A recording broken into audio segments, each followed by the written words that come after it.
Sunday, so I'm going to give you a short sermon. Is that all right with you? Pastor, any Sunday you can give me a short sermon. Just any Sunday. Can we have some special stuff every Sunday so the service? Amen. Let me lift this and leave you alone. Amen. Amen. Good. Amen. All right. Somebody about to get in trouble with me. So I'm taking my time.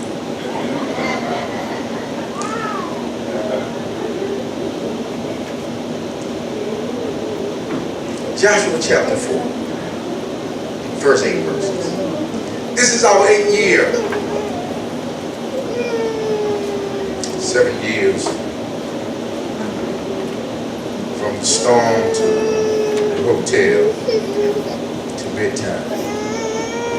And 8 God is granted bedtime.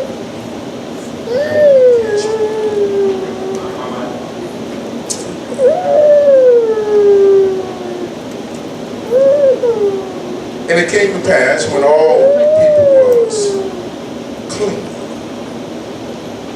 passed over Jordan, the Lord spake unto Joshua, saying, take you 12 men out of the people, out of every tribe of man, and command you them, saying, take you hence out of the midst of the Jordan, out of the place where the priest's feet stood firm, 12 stones. You should carry them over with you and leave them in the logging place where ye shall log this night. Then Joshua called the 12 men whom he had prepared, children of Israel, out of every tribe a man. Joshua said unto them, pass over before the ark of the Lord your God into the midst of the Jordan, and take up every man of you a stone upon his shoulder, according to the number of tribes of the children of Israel,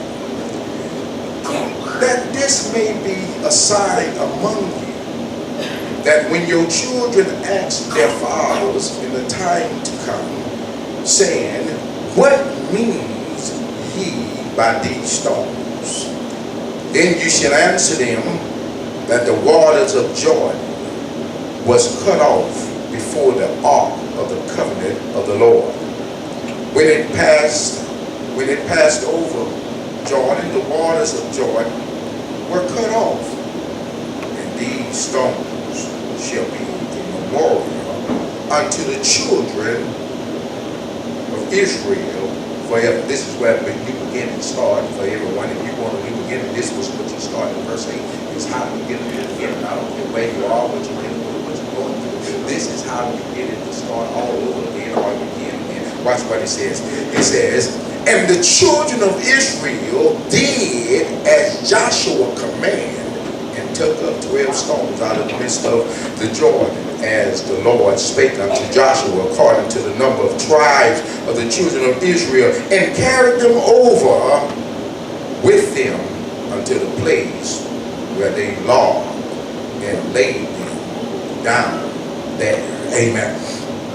Turn to your neighbor and say to them, the way to have a new start. A new start. Amen. The way to have a new start. A new Amen. start. Yeah. Amen. You can rest yourself. How that many of us in here, that many of us in this room, we wrestle with, we deal with, we try to figure out how can one have a new start. all of us in this room at some point or another would raise the question in terms of how can I start again? All of us, even from the youngest to the oldest that is in this room, have taken or experienced life in the context of one thing or another, and in that context we've asked, or either we desired, Reverend Montego, to either start again. Matter of fact, just this week my daughter had a test, didn't do her greatest on this test, and so she had to retake. And so basically what she said to the teacher is, can I start again? Can I have this opportunity again? Is it anybody in here other than me that wakes up on some mornings and try to really ask yourself, I really wish I could start over again? Is it anybody in this room that says that if I had this chance, I would do it a little different, I would act a little different, I would talk a little different, I would deal with other folk different, I would just do it different? And all of us desire somewhere, Mama Pat, just to have a new start. Sister Sharon, we just want to begin again. Can we just erase it off of the board of life and just start all over again, keep and write it again and rewrite the things that we would have wrote it different than we did then? Because something about knowledge and experience in life has a way of teaching you what you didn't know before, and if you hadn't known it, then you would have did something different. Maria, I wish so many times I would have had an opportunity to start again. But can I tell you that in life cycles and everything about life cycles, and believe it or not, God is always giving you and I new beginnings and new starts and fresh starts and the opportunity to do it all over again, even though we don't recognize. Matter of fact, every morning is a new day to start again. Every day that you wake up is a new moment. Every time that God gives you a new day, he starts you off, Sister Lisa, with what he calls new mercy. And so what God says is that your mistakes on yesterday, I put mercy in between you and your yesterday's mistakes and your today's judgment. And so what I did, I cut off your things from yesterday and I gave you a new beginning this morning, and then I gave it because of my grace. And so Sister Donna, even though can't go back, I can move forward with a new mindset. And yes, somebody in here, some things that you can't change, but there is some things that you can do. There are some things I can't change, but there is some things that I still can do. And the things that I can do in my tomorrow, I might as well leave my yesterday, because my yesterday has no ability to really change my tomorrow unless it was, thank you God, And so that's what Joshua is doing with the children of Israel. They had spent 40-some years in the wilderness. It was not God's will. It was not his plan. It was not his purpose. It was not his intent. And so therefore, you learn something about all-powerful, all-knowing, all-seeing God when it comes to humanity. And what I learned, Sister Barbara, about that, about all-knowing, all-seeing God, that he's so wise and he's so loving and he's so kind, and he chooses not to control, contrary to popular belief, contrary to what oftentimes religion teaches. Others have a misunderstanding about God. God doesn't seek to control you. God seeks to better you are, to develop you are, to bless you are, to lift you are, to bring you into the likeness of who he is. God is so much God that he would allow you as a lesser being to be like him and in his image and never diminish him. I just wonder why folk are always tripping because somebody bought the same pair of shoes as if they didn't have your money to get it, and you tripping over the minute thing. But yet God, who's a universal God, God who has all power, God who's more than you and I could ever imagine to be, and this still says, I'll let you be like me in spite of the fact that you can never be me and it never diminish me and I never trip. So what you tripping about because somebody bought a house like yours or car like yours or something? Just shows the infinite of God and the mind of finite of.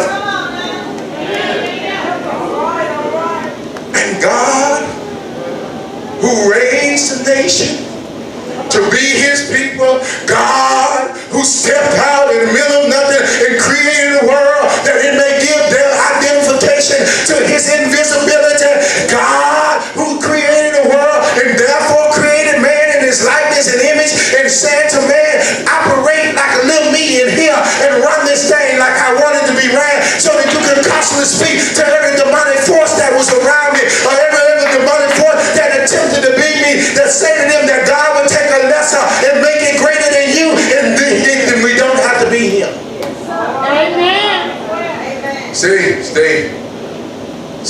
it's a smart thing to stay in your. I know somebody don't want me to stay there. That's a good one. It's a lane. Stay in your lane. You don't want me to say this. It's a good thing to stay in your place.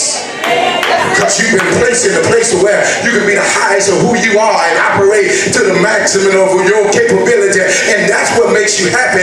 The thing that stretches our world beyond where it is, and the reason why it is so disgruntled, it is so unhappy, it is so sad, it's so discontented, is because it's always trying to be something that it have not been created to be. It's always trying to be more than what it's been called to be. It's always trying to be greater than what it really has the capacity to be great. That's why you help me out.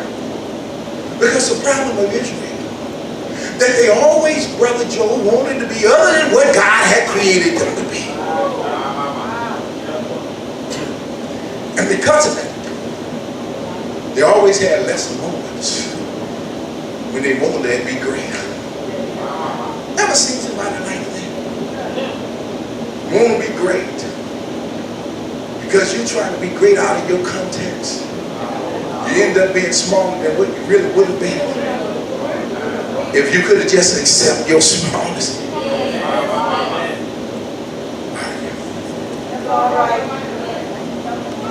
For 40 years, Israel has delayed the plan and the purpose of God in their life because they wanted to be God when it was their time to be man.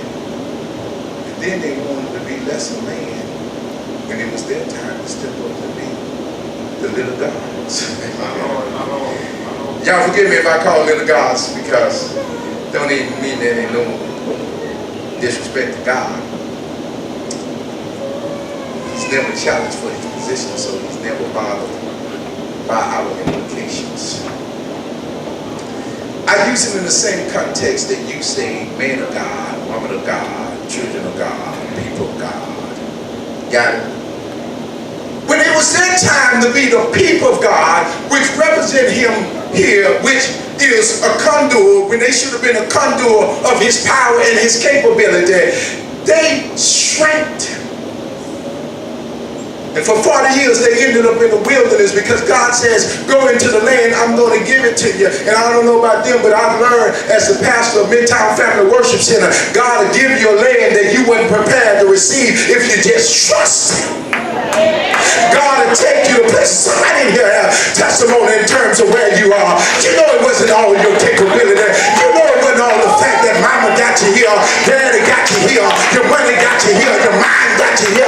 Somebody in here other than me is standing in a place and saying, when you didn't have it, when you didn't qualify, when you wasn't capable, that was a God that ushered you into places. That was a God that got doors open that you couldn't. Somebody in here other than me woke up this morning and just can testify that if it had not been for the Lord on my side, I really don't know where I would have been, how I got here by grace that I didn't deserve. I've been preserved by mercy I could not earn. I've been forgiven for sins that I still do to anybody. Yeah. I didn't mean to do that. I didn't want to run my presentation of an intelligent conversation with you. I didn't mean to do that. But every time I think about the fact that I'm in places, I've been places, and got things done that I did not deserve it, all I can do, Pastor Hightower, is thank him for his grace. Thank him for his mercy. Thank him for his forgiveness. Thank him for another chance. Thank him for a new day. Thank him for a new beginning. Thank him for allowing me to start all over again.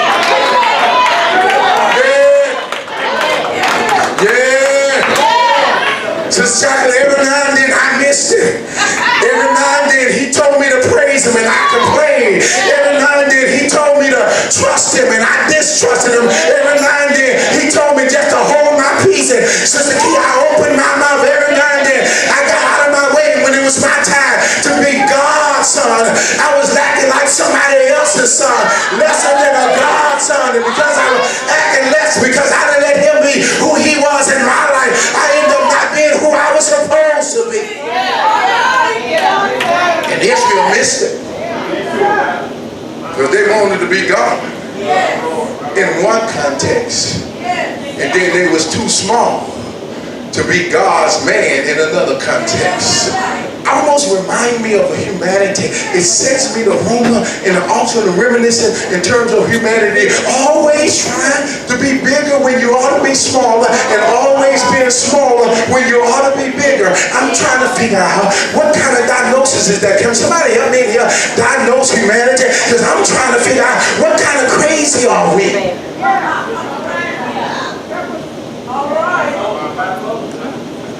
Want to be more in one context, but you're so lesser in the context you're supposed to be more, and then yet you complain about God. All right. Let me give you these points. Let me get out of here. Amen. 40 years in the wilderness. Because 40 years they had their eyes on man and not on God. Okay.